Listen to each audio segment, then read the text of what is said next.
பிரிவினுடைய ஒரு நிகழ்ச்சிக்கு அகில இந்திய தலைவர் வருகிறார் என்பதே மிகப்பெரிய அது நியூஸ்.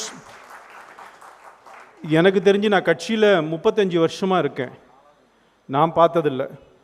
இந்தியா முழுக்க இந்தியாவின் நிலையை உலகெங்கும் நிலைநிறுத்திய மாபெரும் தலைவர் பாரத பிரதமர் நரேந்திர மோடி அவர்கள் வாழ்கின்ற காலத்தில் நாமும் வாழ்கின்றோம். அதே நேரத்தில் பாரத பிரதமர் அவர்கள் நமது இந்திய நாட்டை இன்றைக்கு பொருளாதாரத்தில் 4வது இடத்தில் கொண்டு வைத்திருக்கிறார். ஒரு அற்புதமான ஒரு நிகழ்ச்சி எப்படி ஒருங்கிணைக்க வேண்டும் அப்படிங்கிறதுக்கு உதாரணமே எனக்கே ரொம்ப பொறாமையாக இருக்குது. 30 பிரிவுகள் 7 அணிகள் மாநிலத்தில் இருந்தாலும் கூட ஒரு நேர்த்தியாக அற்புதமாக இலக்கிய நயத்தோடு ஒரு நிகழ்ச்சியை எப்படி நடத்த வேண்டும் அப்படிங்கிறது தொழில் வல்லுநர்கள் பிரிவு சுந்தரானமர் அவர்களுடைய டீமை பார்த்து தான் நம்ம தெரிந்து கொள்ள வேண்டும். 1 lakh professionals in next 3 years, the target which is given by the leadership to us. We have reached out to chartered accountants, engineers, IT professionals, doctors in and around Coimbatore, Tirupur and Erode. Correct perspective in terms of not only what is going on, but the trajectory which we are following.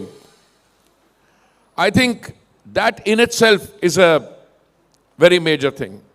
आज विकसित भारत के सपने को अगर साकार करना है तो उसमें तमिलनाडु के लोगों का अहम योगदान होगा. हम भारत, तमिलनाडु और कोयम्बटूर के प्रगति के शिल्पकारों को बहुत नमस्कार करते हैं. वैश्विक अस्थिरता के इस दौर में भारत विश्व का एकमात्र देश है जिसको लगातार विकास के विकसित भारत बनाने की दिशा में हम आगे बढ़ रहे हैं. தெரியல 3வது வீட்டில் முருகேசன் ஓட்டு போடல, தூக்கிட்டு வா அப்படின்றார். முருகேசன் வீட்டில் உட்காந்து டிவி பார்த்துட்டு இருக்காரு, இன்னைக்கு லீவுன்னு துண்டை தூக்கிட்டு வந்துட்டாங்க. ஓட்டு போடலையா, அண்ணன் உங்களை தூக்கிட்டு வர சொன்னார் அப்படின்னு சொல்லிட்டு ஓட்டு போட்டாங்க. 85% போலி. இதுதான் மைக்ரோ மேனேஜ்மெண்ட். உள்ள பூத்தில் உட்காந்து யார் யார் ஓட்டு போட்டா, யார் யார் ஓட்டு போடல, யார் யார் ஓட்டு போடணும் அப்படிங்கிற பார்த்துட்டு தெளிவாக கொண்டு எல்லாருமே ஓட்டு போட வைக்கிறது. அதுதான் ரொம்ப முக்கியமாக நீங்கள் செய்ய வேண்டியது. மெட்ராஸில் 1000 இடத்துல நான் போய் பேசியிருக்கேன். மெட்ராஸில் போடுற பிஜேபி மீட்டிங் ஹால் மீட்டிங்கை விட ஒரு கோயம்புத்தூரில் இந்த மீட்டிங்காக 1 மாதம் இருக்குது சார், தூங்காமல் வேலை பார்த்தால அத்தனை தொண்டனுக்கும் ஒரு கைத்தட்டி நன்றியை பத்தவே பத்தாது.